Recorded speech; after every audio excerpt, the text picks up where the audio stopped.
उत्तर प्रदेश के बाराबंकी जिले में सपा के कद्दावर नेता और अखिलेश यादव सरकार में पूर्व मंत्री के बेटे अब अपने पिता के लिए राजनीतिक जमीन तराश रहे। पूर्व मंत्री की राजनीतिक विरासत उनका बेटा संभाल भी रहा है और अपने फिल्मी करियर को छोड़कर पिता को यूपी विधानसभा चुनाव में जीत दिलाने के लिए दिन रात भी एक कर रहा है। वहीं कई टीवी सीरियलों में काम कर चुके विधानसभा चुनाव में पिता की उनके क्षेत्र में फिजा बनाने के लिए वह घर घर जाकर लोगों से मिल भी रहे और उनके हर संकट को दूर कराने का वादा भी कर रहे।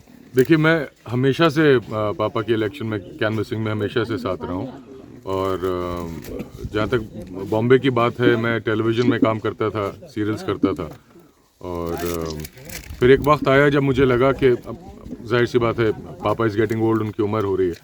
तो मैंने उनसे बात करी कि और लोगों का इसरार ज़्यादा था कि भाई फरीद किदवाई की अब उम्र हो रही, बेटा अब तुम आओ, देखो जनता की सेवा करो। तो मैंने सोचा कि भाई आना तो पड़ेगा क्योंकि यहाँ से लोगों की डिमांड है, वो चाहते हैं कि यहाँ पे आके हमारे परिवार से आगे भी लोग आएँ खिदमत करने के लिए। तो मैंने जब इस बात की ख्वाहिश जाहिर करी पापा से, तो उन्होंने कहा कि भाई एक बहुत अच्छी बात जो मुझे बहुत अच्छी लगी, उनका कि पॉलिटिक्स पे कभी फाइनेंशियली डिपेंडेंट मत होना, अपना कुछ और काम सेट कर लो ताकि ईमानदारी से राजनीति कर सको। क्योंकि अगर आपके पास कोई और सोर्स ऑफ इनकम नहीं होता है और आप राजनीति को अपना प्रोफेशन बना लेते हैं तो उसमें करप्शन तो आएगा ही आएगा। तो आप अगर फाइनेंशियली कहीं और से, मतलब आप अपने पैसे का, अपने दिन भर के खाने पीने का इंतज़ाम कहीं और से कर लें, तब आप निस्वार्थ भाव से जनता की सेवा कर सकते हैं। तो मैंने अपना एक छोटा सा काम शुरू किया। उसके बाद अब उन्हीं के गाइडेंस में सीख रहा हूँ कि कैसे मिलना है, क्या करना है लोगों से, और जनता का बहुत प्यार मिलता है मुझे। ये एक चीज़ बहुत खूबसूरत है, मुझे अच्छी लगती है। सोचिए यहाँ से 35 ईयर्स पहले पापा लड़े थे, आज भी मिलता हूँ तो लोग इतनी इज्जत से उनको याद करते हैं कि तुम्हारे बाप ने, सबसे बड़ी उनकी यूएसपी ये है कि वो एक ईमानदार आदमी है। उन्होंने ईमानदारी से काम किया, ना कभी किसी को सताया, ना कभी किसी को परेशान किया। तो आज जब मैं लोगों से मिलता हूँ तो सबसे बड़ी चीज़ जो मुझे मिलती है वो इज़्ज़त है। उसके लिए मैंने पापा का शुक्रिया अदा किया था कि आपकी वजह से मुझे कहीं ज़िल्लत नहीं उठानी पड़ती है। मैं सर उठा के जाता हूँ कि मैं एक ईमानदार आदमी का बेटा हूँ और वैसे ही मैं हमेशा चलना चाहता हूँ। भाई अखिलेश यादव भाई अखिलेश यादव। रफ़ी अहमद किदवाई का बहुत बड़ा नाम है, उसी खानदान से बिलोंग करते हैं, तो कहीं ना कहीं वो खानदान जो विरासत में आपको मिला है तो उसको आप किस तरह से आगे बढ़ाएंगे? और देखिए, मैं जो रफ़ी साहब हैं थे और जैसे फरीद किदवाई साहब करते हैं, हमारे ख़ानदान के बहुत से लोग हैं जिन्होंने किया है। ईमानदारी एक सबसे बड़ी चीज़ है हमारे ख़ानदान में कि आप कभी किसी का एक पैसा ना लीजिए और आपको फिर लोग जो हैं आपको उसी तरह से फिर इज्जत देते रहेंगे। तो मेरे बाकी पॉलिटिकल करियर किसी का क्या होगा, आप ज़िंदगी में क्या बनेंगे, वो तो किस्मत की बात है। पापा कभी इलेक्शन हारे भी हैं, कभी बने भी हैं, मुझे उससे कोई फ़र्क नहीं पड़ता, क्योंकि बिल्कुल जो हमने वादा किया वो निभाएंगे। जो हमारे धर्म गुरु हैं, जो पुरोहित हैं, उनको हक है उनका कि उनको पेंशन मिले, उनको अपना जीवन इज्जत के साथ जीने के लिए जो एक आर्थिक जो मदद होनी चाहिए, जो एक सपोर्ट होना चाहिए, वो दिया जाएगा। ये सारी चीज़ें प्रो डेवलपमेंट काम है। आप देखिए, ये इंसानियत के काम है जो असल में हम काम करते हैं। बाकी सरकार जो अभी मौजूदा सरकार है वो वादे ज़्यादा करती है, बातें ज़्यादा करती है, काम कुछ नहीं करती है। लेकिन हम लोग इसको देखेंगे कि हम लोग काम ज़्यादा करें और अपनी बड़ाई करने के बजाय हम चाहेंगे जब हम काम करेंगे तो जनता खुद देख लेगी, जनता खुद बोलेगी अरे भाई इन्होंने काम किया। जैसे अखिलेश जी के लिए और फरीद महफूज किदवाई साहब के काम के लिए जनता खुद बोलती है कि हाँ भाई इन्होंने ये काम करके दिया है। आप कहीं भी चले जाइए पूरे रामनगर में, 35 साल पहले जो आदमी आया हो, अगर लोग उसे आज भी याद रखते हैं तो कुछ ना कुछ तो उसने ऐसा किया होगा कि जनता आज भी उसको याद रखती है, आज भी उससे प्यार करती है, आज भी दिल से उससे जुड़ी है। थैंक यू जी, मैं आपका आशीर्वाद दूंगा। पूर्व मंत्री का बेटा इन दिनों मंदिरों में माथा टेक रहा है और संदेश दे रहा है कि वह हिंदू मुस्लिम नहीं बल्कि विकास की राजनीति पर जोर दे रहे हैं। हमारी आस्था महादेवा में है, कुंटेश्वर में है, पारिजात में है, कुटवा धाम में है। ये वो पावन भूमि है जिसने मेरे पिता को आशीर्वाद दिया था आज से 35 साल पहले, जब वो यहाँ से पहली बार लड़े थे। और उसी आशीर्वाद की वजह से आज वो 5 बार के विधायक हैं, मंत्री हैं। और सबसे पहली हमारी जो प्रार्थना होती है, जो दुआ होती है कि ऊपर वाला हमारे देश को तरक्की दे, हमारे प्रदेश को तरक्की दे, हमारे क्षेत्र को तरक्की दे। क्योंकि देखिए समाजवादी पार्टी जब तक पावर में थी तो महादेवा की पावन भूमि की बहुत सेवा हुई है। यहाँ रोडों का चौड़ीकरण हुआ है, ऑडिटोरियम बना है, गेस्ट हाउस बना है, सारे काम हुए हैं। लेकिन अफसोस की बात यह है, जब से ये मौजूदा सरकार आई है भारतीय जनता पार्टी की, तब से महादेवा को निगलेक्ट किया गया है बहुत बुरी तरह से। यहाँ पे जो महोत्सव होता था महादेवा का, वो बंद हो गया है पिछले 5 साल से। जब मेरे पिता, मैं आपको बताना चाहूँगा, जब पहली बार विधायक बने थे तो पारिजात के इर्द गिर्द जितना भी सुंदरीकरण आप देख रहे हैं वो उस वक्त आज से 35 साल पहले उन्होंने कराया था। तो शायद उसी आस्था की वजह से, उसी अपने एक अच्छे काम की वजह से ऊपर वाले ने उनको ये दुआ दी कि वो उनका राजनीतिक जीवन इतना लंबा रहा, इतना साफ सुथरा राजनीतिक जीवन रहा।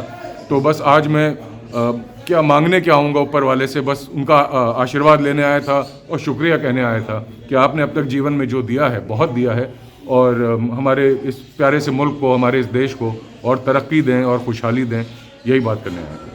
हम बात कर रहे हैं बाराबंकी जिले की रामनगर विधानसभा सीट की, जहां से अखिलेश यादव सरकार में मंत्री और सपा के कद्दावर नेता फरीद महफूज किदवई अपना भाग्य आजमा रहे। फरीद महफूज किदवई के बेटे फैजान किदवई ने इन दिनों अपने पिता की राजनीतिक विरासत को संभाल रहे। फरीद महफूज किदवई की बाराबंकी जिले में सपा के कद्दावर नेताओं में गिनती होती है। उन्होंने बाराबंकी जिले में राजनीतिक सफर कई दशक पहले शुरू किया था। कई बार विधायक रहने के बाद अखिलेश यादव सरकार में फरीद महफूज किदवई मंत्री रहे। हालांकि मोदी लहर में वह बाराबंकी की कुर्सी विधानसभा सीट से चुनाव हार गए थे, जिसके बाद इस विधानसभा चुनाव में अखिलेश यादव ने फरीद महफूज किदवई की सीट बदलकर उनको बाराबंकी की रामनगर विधानसभा सीट से टिकट दिया है, जहां उनका मुकाबला भारतीय जनता पार्टी के शरद कुमार अवस्थी से।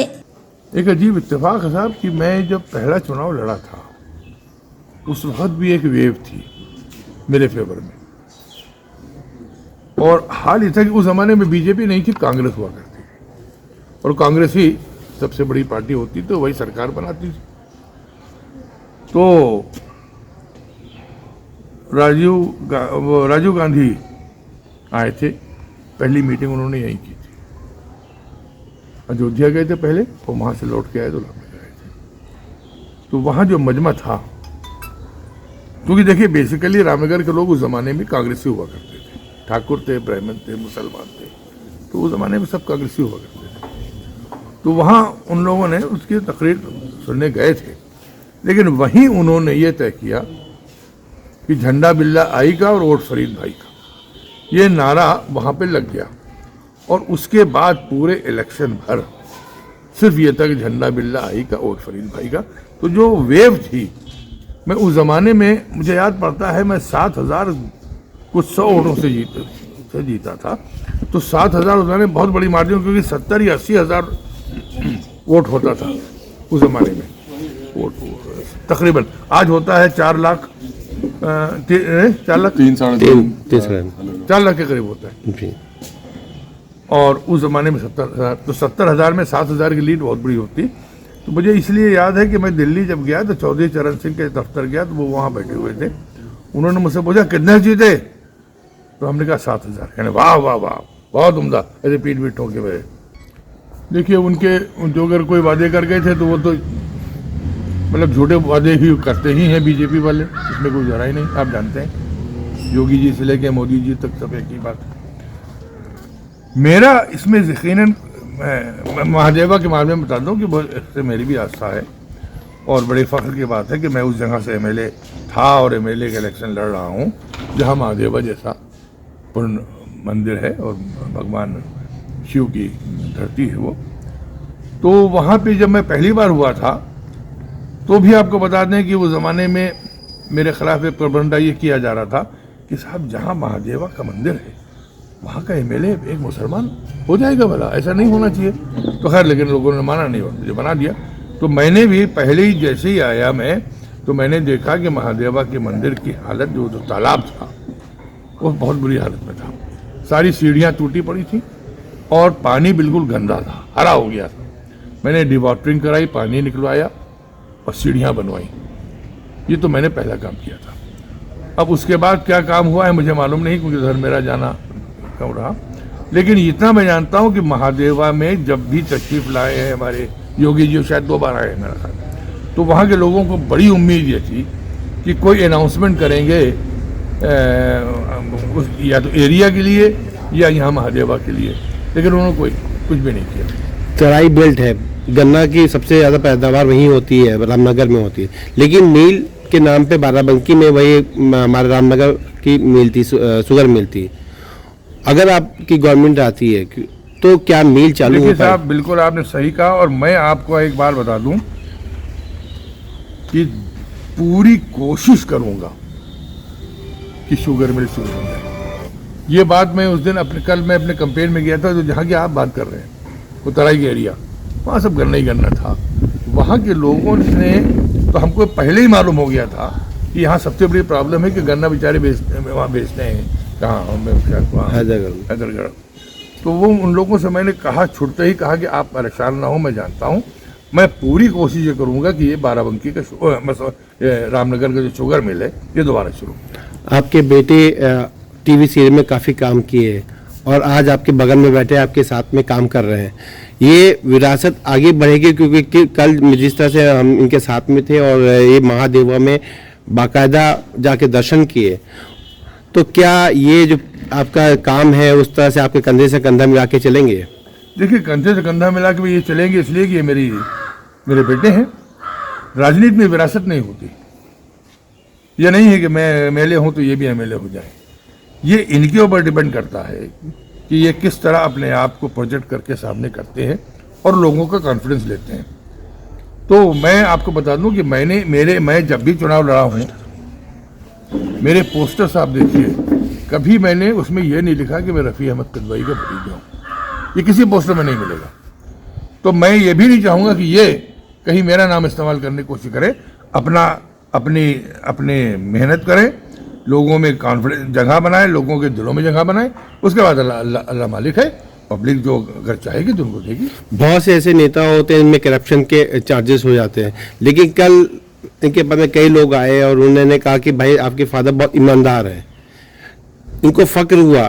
तो इस पे आपका क्या कहना है? इनसे मैं अक्सर कहा करता हूँ कि देखो, इतने दिन हो गए हैं, एक जनरेशन गुजर गई महादेवा की, वो हमारी विधायकी की वहाँ रामनगर से, लेकिन आज भी आदमी, अगर मैं ईमानदार हूँ तो मेरी ईमानदारी की, 4 लड़के खड़े हुए थे एक जगह पे, 3 बच्चे थे, मतलब 12-12, 13-13 साल के, वो आपस में बात कर रहे थे कि साहब अगर ये हुई नहीं है तो बेईमानी ना हुई है। अब ये बात वो लड़के भी नहीं जानते कि बेईमानी क्या होती है। माँ बाप का कहीं सुना होगा या और चर्चा सुनी होगी, तो वो उसको दोहरा रहे थे। इनको मुझे मतलब अगर कोई शौक हो इनको, ईमानदारी सर चढ़ के बोलती है। मैंने ज़िंदगी में कभी बेईमानी नहीं की, और खाली पैसे की नहीं, उसूलों की बेईमानी भी नहीं की।